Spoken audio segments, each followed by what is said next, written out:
Hi, welcome to my channel if you're new, welcome back if you're a subscriber.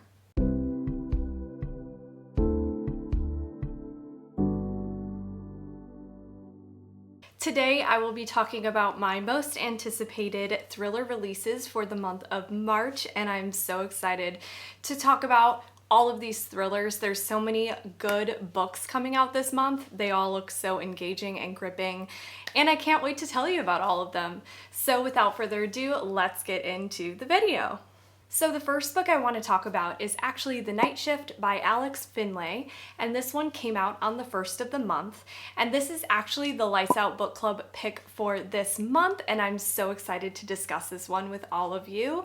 My co-host for this month will be Deja from Deja's Book World, who I love so much, and the live show for this one will be on the last Sunday of the month, March 27th at 7 p.m. CST. So I want to read the description for this book, but first of all, I want to say the cover is so cool. I love the neon letters and sort of the vintage look for this one, and it's perfect because it takes place in the 90s. It's New Year's Eve 1999. Y2K is expected to end in chaos. Planes falling from the sky, elevators plunging to earth, world markets collapsing, a digital apocalypse. None of that happens, but at a Blockbuster Video in Linden, New Jersey, 4 teenage girls working the night shift are attacked.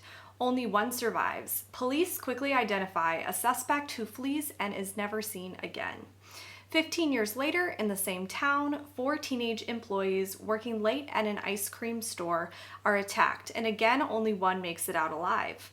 Both surviving victims recall the killer speaking only a few final words, "Goodnight, pretty girl."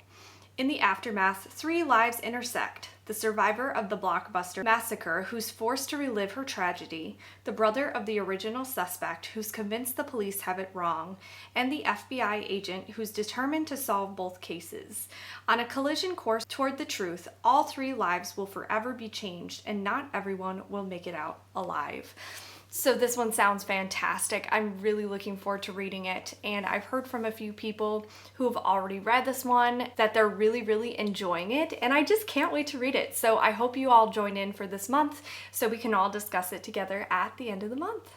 The next one that also came out on the 1st is Tell Me the Truth by Kiersten Modglin. And oh my gosh, if you all don't know already, I have been loving Kiersten Modglin's writing. She releases multiple books per year, which is just so impressive to me. And oftentimes they're more on the shorter end of things, so I really enjoy just flying through her books.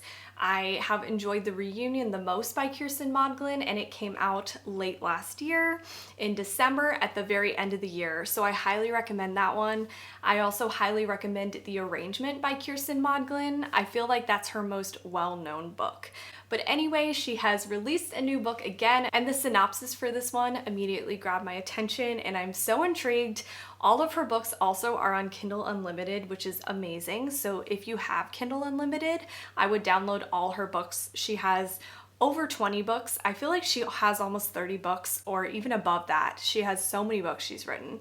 But anyway, let's get into what this one is about. Edith finds mysterious photos of a woman on her husband's phone, and she becomes obsessed with finding out who this woman is. This is not the first time that her husband has lied to her, but she's determined to make this his last. She keeps uncovering new secrets, and soon she's living a double life, telling lies and keeping secrets of her own. Once she uncovers the final piece of the puzzle, however, she is faced with something darker than what she would have expected, and she is forced to make a choice about the future of her marriage. The truth always comes at a price, and sometimes that price is your life. So it sounds so intriguing. I can't wait to dive into this one, and I love the wine glass on the cover and just the whole aesthetic of this book. I'm really looking forward to reading it. Lock the Doors by Vincent Ralph came out on the 1st as well. Tom's family has moved into their dream house, but soon it becomes clear that something is very wrong. Strange messages are written on the walls, and also there are locks on the rooms, but they are outside of the doors. The previous owners moved just across the road, and they seem to have the perfect life. However, Tom is convinced that their daughter has something to hide, and is determined to find out what the truth is behind those locked doors. All right, this next one has the most stunning cover ever, and it is Our Wives Under the Sea. And this one is by Julia Armfield and came out on March 3rd. Mira's wife has just returned from a deep sea mission that ended in a catastrophe.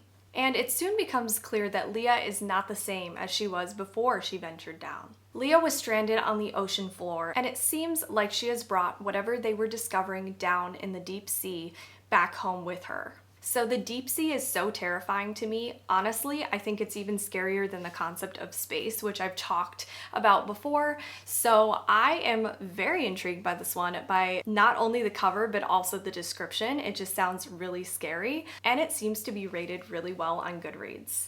When She Disappeared by Steph Mullin and Nicole Mabry came out on March 3rd. Margot's high school best friend, Jessie, came to school like normal one day and left and rode her bike into the woods and was never seen again. Margot hasn't been back to Lake Moss since her friend disappeared. But when she returns home running from her failed marriage, Jessie's body has just been found in the hometown's swimming hole. Now Margot digs into her old diary and has to face unfriendly ghosts of her past. She sets out to help a documentary crew who try to figure out what happened all those years ago, and it soon becomes clear that everyone in the town has secrets, and the killer is certain to be close to home. So this whole concept of returning to someone's past hometown that's small and there's secrets and a history is always really interesting to me, so I was drawn to this novel. The Golden Couple by Greer, Hendricks, and Sarah Pekkanen came out on March 8th. If therapist Avery Chambers can't fix you in 10 sessions, she won't take you on as her client. Marissa and Matthew seem like the perfect couple on the outside, until Marissa cheats. And she still loves her husband, so she wants to repair their relationship, not only for her and her husband, but also their child. Her friend tells her about Avery, and she decides to go check her out. She decides to go ahead and contact the therapist, even though she lost her license due to controversial methods. When the couple go to see Avery and Marissa reveals that she has cheated on her husband, all three of them are set on a collision course, because the biggest secrets in the room are still hidden and they are all in danger. Like a Sister by Kellye Garrett came out on March 8th. When the body of a disgraced reality TV star, Desiree, is found on a playground in the Bronx, the police and the media are quick to declare her death as an overdose. Desiree's half-sister, however, knows this is not the case, and she has spent the past decade forging her own path from the spotlight. She knows for a fact that Desiree would never travel to 125th Street, so why is no one listening to her? Despite the bitter truth that the two haven't spoken in years, Lena is determined to find justice for her half-sister, even if it means untangling her family's darkest secrets and putting her life in grave danger. So the next one is The Old Woman with a Knife, and this is by Gu Byeong-mo and Chi-Young Kim, who is the translator, and this came out on March 8th. And so I'm going to read the description for this one, and this is a translated thriller from a Korean author. The kinetic story of a 65-year-old female assassin who faces an unexpected threat in the twilight of her career. This is an international bestseller and the English language debut from an award-winning South Korean author. At 65, Hornclaw is beginning to slow down. She lives modestly in a small apartment with only her aging dog, a rescue named Deadweight, to keep her company. There are expectations for people her age, that she'll retire and live out the rest of her days quietly. But Hornclaw is not like other people. She is an assassin. Double-crossers, corporate enemies, cheating spouses. For the past 4 decades, Hornclaw has killed them all with ruthless efficiency, and the less she's known about her targets, the better. But now, nearing the end of her career, she has just slipped up, an injury to an unexpected connection with a doctor and his family. But emotions for an assassin are a dangerous proposition. As Hornclaw's world closes in, this final chapter in her career may also mark her own bloody end. So this one sounds super unique, and I really love the cover, and just the whole marketing for this looks incredible. So I really hope to get my hands on this very soon. The Summer We Forgot by Caroline George came out on March 8th as well. And this one is marketed as a YA suspense novel with a romantic element as well. Some memories are better left forgotten. Darby and Morgan haven't spoken for 2 years, and their friend group has splintered. But when the body of their former science teacher is found in the marsh where they attended camp that summer, they realize they have more questions than answers and even fewer memories. No one remembers, or no one is talking. The group of reunited friends begins to suspect that a murderer is stalking the coastal highway 30A, and they must try to recover their memories as quickly as possible before the history they can't remember repeats itself again. Everyone has a secret. As tensions rise and time runs out, Darby and Morgan begin to wonder if they can believe one another or if they can even trust themselves. So whenever anything has a camp element, I am so drawn to it, and also the whole just reuniting of friends with a difficult past or a mysterious past is very intriguing to me, so this one really caught my attention. So the next one I have is The Book of Cold Cases by Simone St. James, and this was one of my Book of the Month picks for this month, and I am obsessed with this cover. In general though, Book of the Month covers are just so pretty to me because they're all so aesthetic sitting next to each other, but this is just a beautiful cover. I have realized I love sort of dark tones in covers with pops of color. The fact that it's rainy and at nighttime, I just really love. So that's a side note. This one officially comes out on March 15th. And Simone St. James, with her novels, always likes to have sort of two timelines going on in her books. So one that's in the present and then one that takes place in the past. In 1977, Clear Lake, Oregon was shaken by the Lady Killer murders. Two men were murdered with the same gun and left with unusual notes. Beth Greer was the suspect, however she was acquitted and retreated to the isolation of her mansion. In Oregon in 2017, Shay is a receptionist by day but runs a true crime website by night called The Book of Cold Cases. She has a passion for it because she actually escaped an attempted abduction when she was a child. She ends up meeting Beth by chance and invites her for an interview, and they end up doing so and then start meeting up more and more. Now when they're meeting, they're at Beth's mansion and it's very isolated there, and Shay starts to feel really uneasy and not particularly safe there. Items move when she isn't looking, and she also swears she could see a girl out the window. Is she making friends with the murderer? Or are there other dangers lurking outside in the darkness? So I was personally a little bit disappointed by The Broken Girls. I know a lot of people loved it, but it just wasn't thrilling enough for me. It read way more like a mystery, and I sort of wanted a thriller or more of a horror book because there are paranormal elements in it.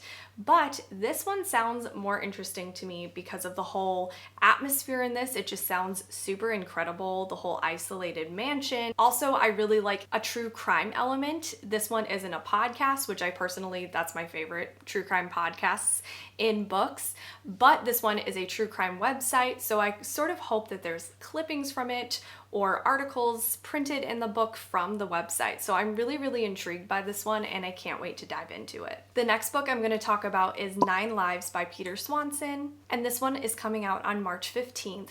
And I love The Kind Worth Killing by Peter Swanson. That's one of my favorite thrillers, and so I am really looking forward to reading this one. 9 different people receive a list in the mail with their names on it, and they don't know any of the other names on the list, but they sort of just dismiss it as junk mail and forget about it. So they're moving on with their lives, but bad things start to happen to those who are on the list. First, an old man drowns on a beach, and then a father who is jogging is shot. What do all of these people have in common? FBI agent Jessica is determined to figure out how these strangers are linked and if there's a dark secret that binds them together. So this synopsis is so intriguing to me. I immediately want to dive into this book and find out what the heck is going on.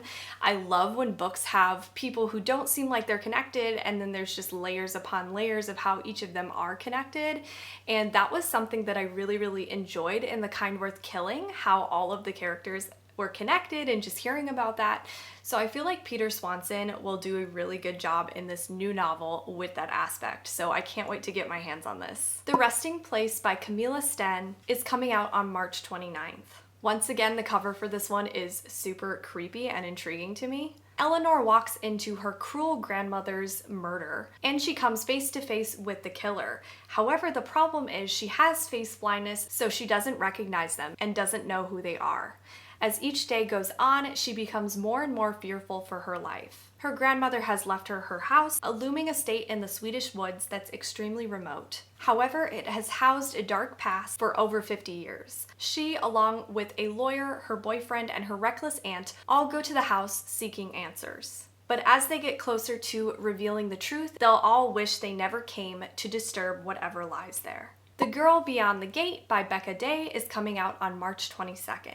Jody moves to Kensington Grove to get a fresh start, which seems like an extremely safe place to move because it's an exclusive gated community. From the moment she passes through the wrought iron gates, though, she starts to feel uneasy and thinks she might have made a dangerous mistake. She vows to keep to herself, but soon she is drawn to her unnerving neighbor Nora and her terminally ill daughter. When murder shocks the Grove, Jody vows to do everything she can to save Lacey from her mother. When more secrets emerge from Nora's past, though, she is faced with the unthinkable. Nora's not that different from herself, and neither of them are innocent. The past won't stay hidden forever, and the Grove will be an unforgiving witness. The Long Weekend by Gilly Macmillan is coming out on March 29th.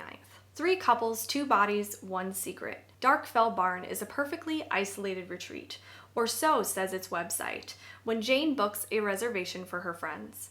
A quiet place far removed from the rest of the world is exactly what they need. The women arrive for a girls' night ahead of their husbands. There's ex-Army Jane, hardened and serious, but also damaged. Ruth, the driven doctor and new mother who is battling demons of her own. Young Emily, just wed and insecure, the newest addition of this tight-knit band. Missing this year is Edie, who was the glue holding them together until her husband died suddenly. But what they hoped would be a relaxing break soon turns to horror. Upon arrival at Dark Fell Barn, the women find a devastating note claiming one of their husbands will be murdered. There are no phones, no cell service to check on their men. Friendships fracture as the situation spins wildly out of control. Betrayal can come in many forms. This group has kept each other's secrets for far too long. So I love vacation thrillers, and I just love all the drama that happens in books like this, and the whole isolated barn just, oh, that sounds so fun. So this one immediately caught my attention. All right, so that's all the thrillers I found that are coming out in March that looked really interesting to me. Let me know in the comments which one of these sounds the most interesting or intriguing to you, or if you've already read some of them. I know it's March 11th already, so some of these have already come out. Anyway, I can't wait to talk to you all soon in my next video, and I hope you all have a wonderful reading week. Bye.